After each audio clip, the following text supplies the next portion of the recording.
Good morning, guys. It is a Monday, and as you can tell, it is sunny out, so yay. It has been rainy this weekend, so we got some rain, some good rain, so I'm so grateful for that.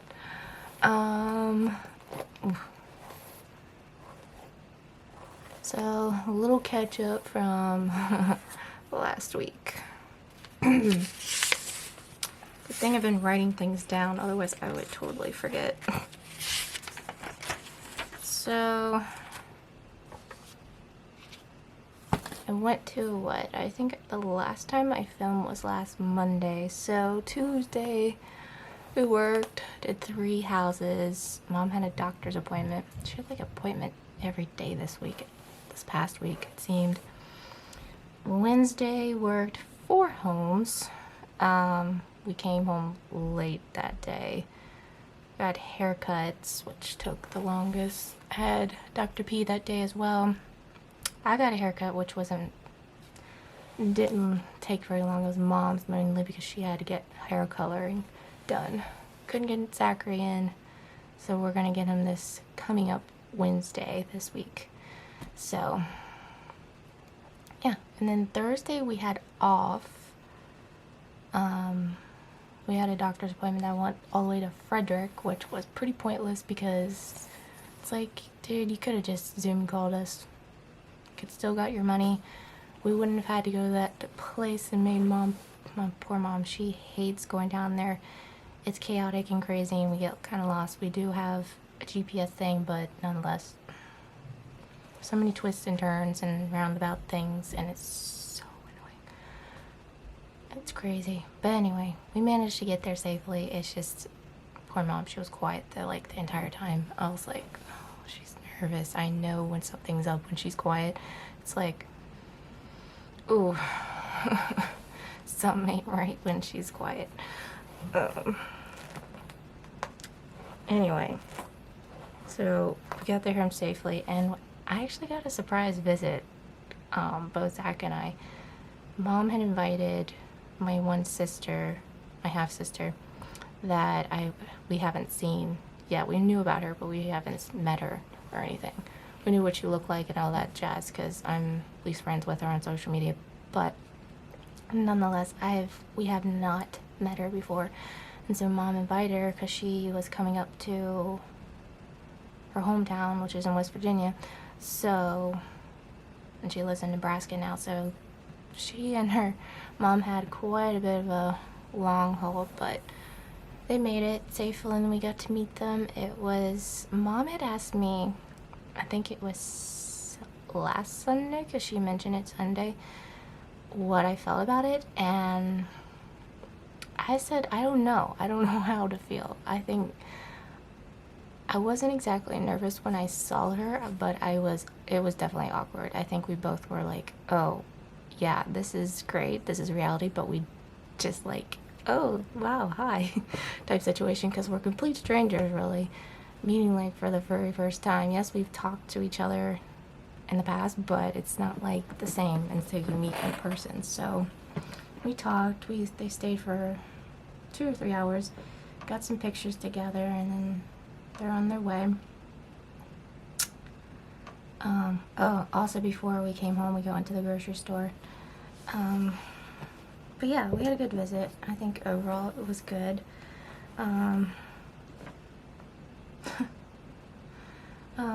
I even reached out to my bio dad. Well, first what initiated that was that we did a video call with him, and personally, I didn't think it went down as well as far as the conversation, because my poor sister and her mom are upset with him, basically. And I get it. He has disappointed a lot of people. However, I personally, as a Christian, and because how I was raised, I was never to hate him, even despite leaving us at an early age,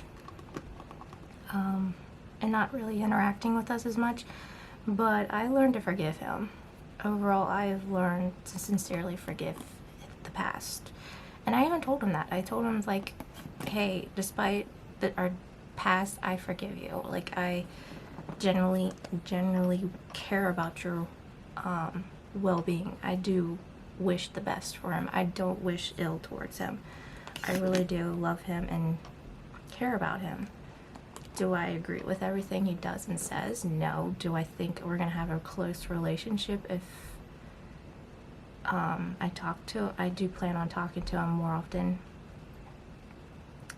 But do I plan on having a close relationship? Probably not. I don't think we'll ever have that close relationship, or Zachary, but I'm gonna at least attempt to do better, because I am just as much of a hypocrite. I can't tell him, hey, you need to reach out more, when I'm just as guilty. I'm just as guilty. Like, I even told him, like, I am sorry that I haven't reached out to him properly and made more of attempts. So overall, I think between us, our relationship, we're okay. I'm not saying it's gonna be ever 100%, but at least I'm trying to make more of an attempt to do better with our relationship, because it's important to have relationships with your family members, especially your family members. Excuse me.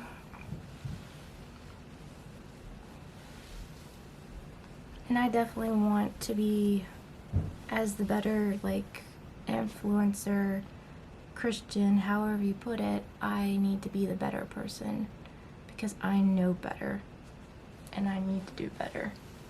So pray for me, because I am making more of an attempt.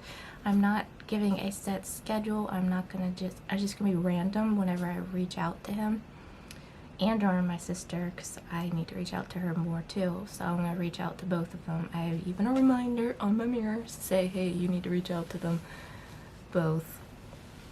Make more of an attempt. So hopefully I stick to that. I don't know, I get this lone wolf syndrome, and it just doesn't, it's just weird. But anyway, it's kind of how Thursday went. Hope to meet up with my sister more often in the future, so, and her family. So maybe one of these days we can go out there someday, because I would like, that would be quite an adventure, and I would be down for it. So maybe it'll have to take another couple years once mom's out of college, for the next 2 years, and we have a steady income and she has a steady career, and then we can do more things. We'll be able to have more freedom to do more. Hopefully. Hopefully. Okay, so Friday we worked, because Thursday we had the doctor's appointments and then our visit with our sister. So Friday we did 4 houses. It was a late day because Mom forgot her seat cushion all the way in Frederick. So after we were done cleaning and were exhausted, went to stop at Chick-fil-A for lunar early lunch, late dinner. I saved mine because I was not too hungry, but Mom went ahead and ate because she didn't eat her lunch. I saved mine for later.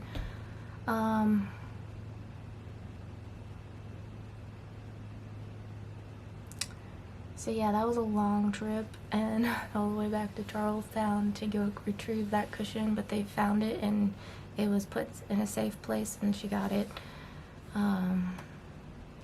So yeah, and then we came back home. It was like probably close to 7, I think, time we got home. 6:30 to 7, something like that.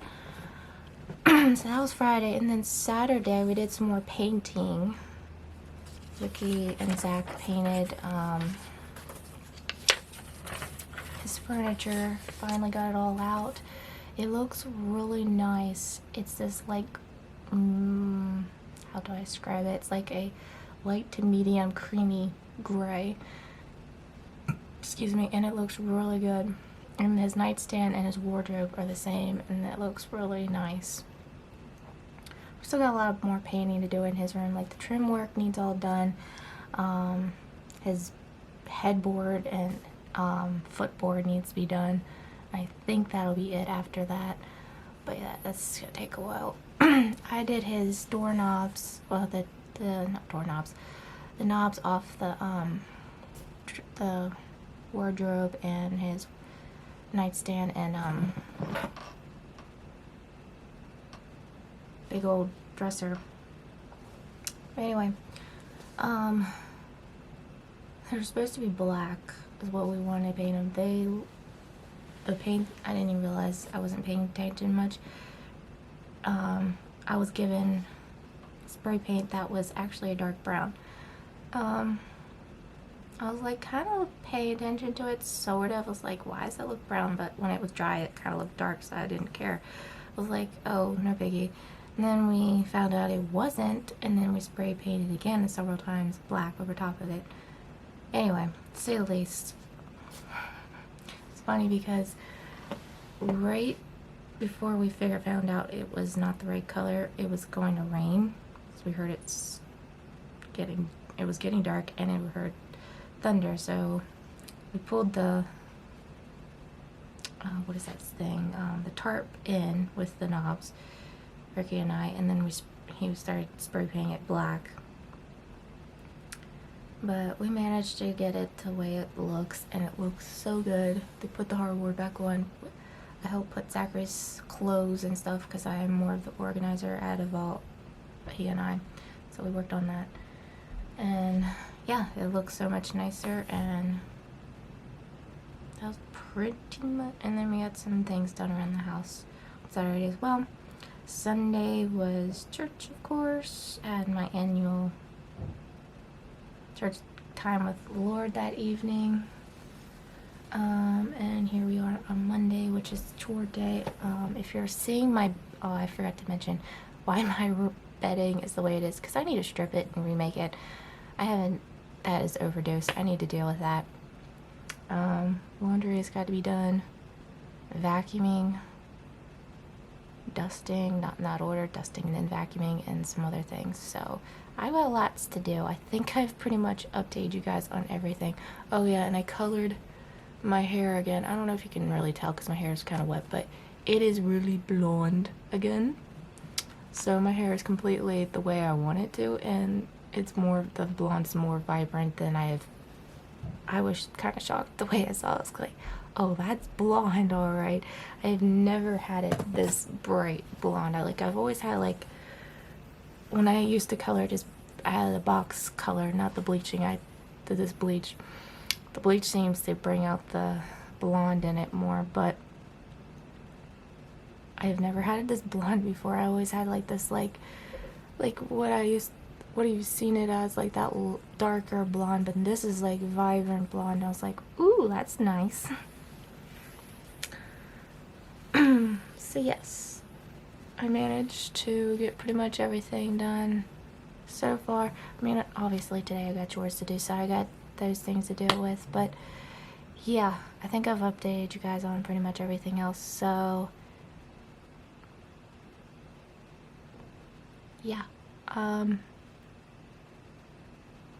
will you'll see me later as the day progresses. Hopefully I'll remember to film Bible time because I'm behind on that as well.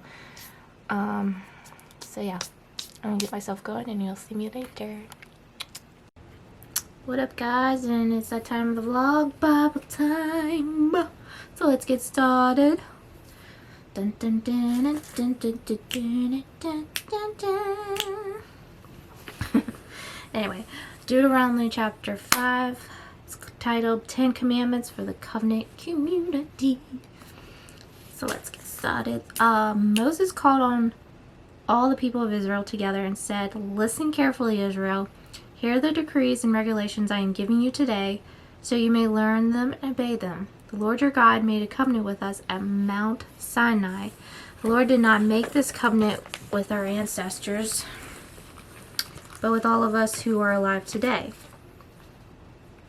At the mountain of the Lord spoke to you face to face from the heart of fire. I stood at intermediary between you and the Lord, for you were afraid of the fire and did not want to approach the mountain. He spoke to me, and I passed his words on to you. This is what he said.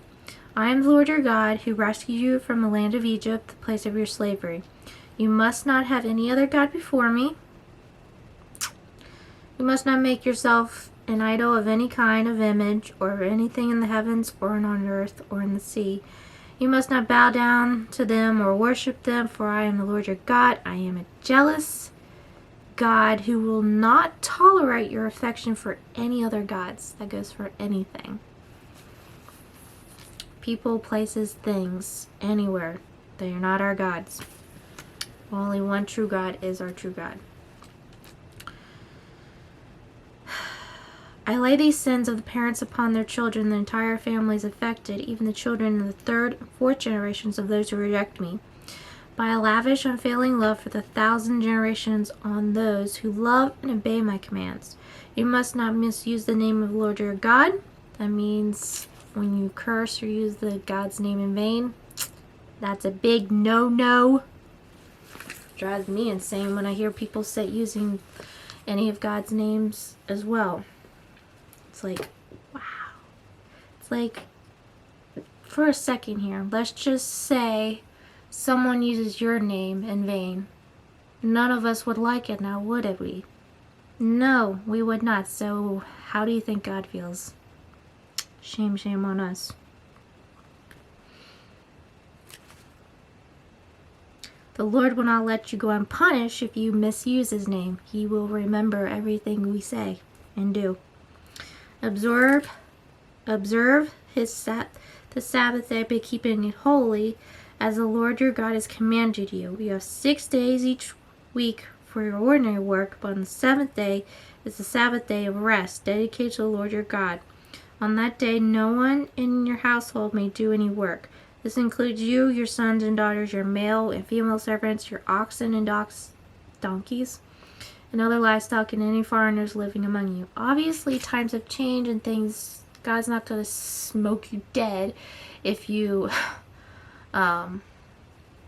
strike you dead with a lightning bolt if you work on a Sunday or Saturday, whatever day you would set aside to God. But he wants us to set aside a time almost every day. We should be doing this every day, but a day specifically wholeheartedly with him.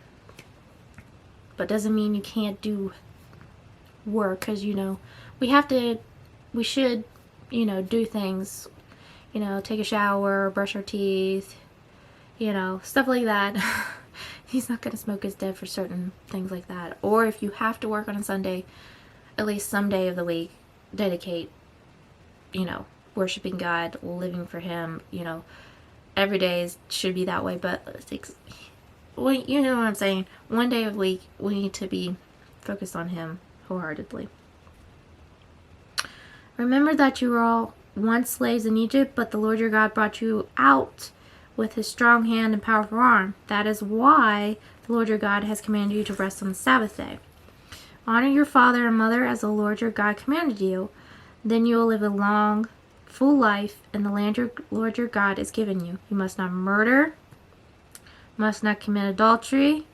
You must not steal. You must not testify falsely against your neighbor. You must not covet your neighbor's wife. You must not covet your neighbor's house or land, male or female servant, ox or donkey, or anything else that belongs in your neighborhood. Basically, you just cannot desire that one thing and basically take it away from them or lustfully want it, is what God is getting around to. The Lord spoke these words to all of you assembling there at the foot of the mountain. He spoke with a loud voice from heart of fire, surrounded by clouds and deep darkness. This was all he said at that time, and he wrote his words on 2 stone tablets and gave them to me. But when you heard the voice from the heart of the darkness, while the mountain was blazing with fire, all your tribal leaders and elders came to me. They said, "Look, the Lord your God has shown us his glory and greatness, and we have heard his voice from the heart of the fire. Today we have seen that God can speak to us humans, and yet we live.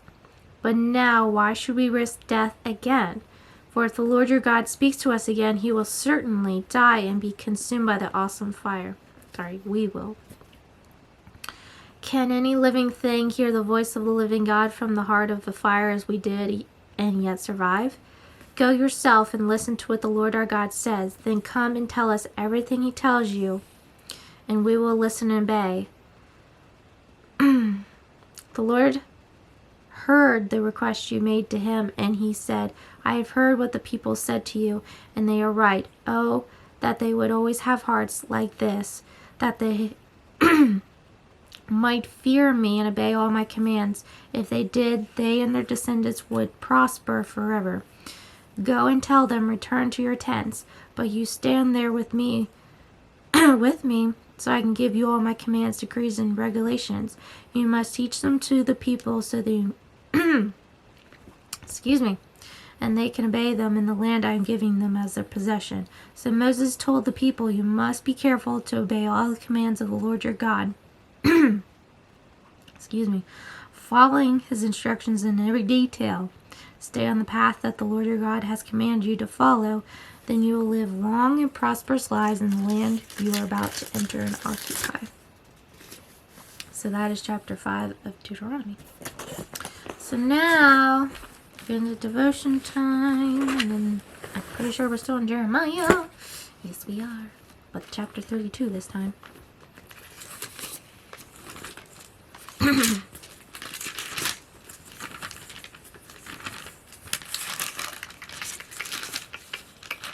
32 verses 16 through 27. Excuse me.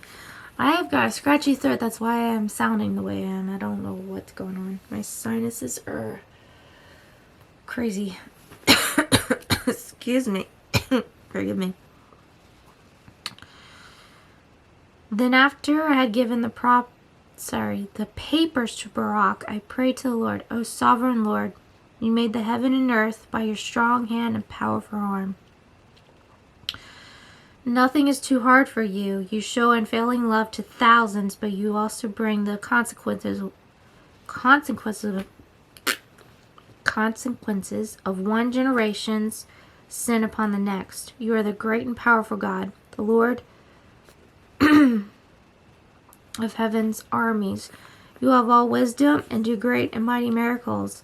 You have the conduct of all people, and you give them what they deserve. You perform miraculous signs and wonders in the land of Egypt. Things still remembered to this day. And you have continued to do great miracles in Israel and all around the world. You have made your name famous to this day.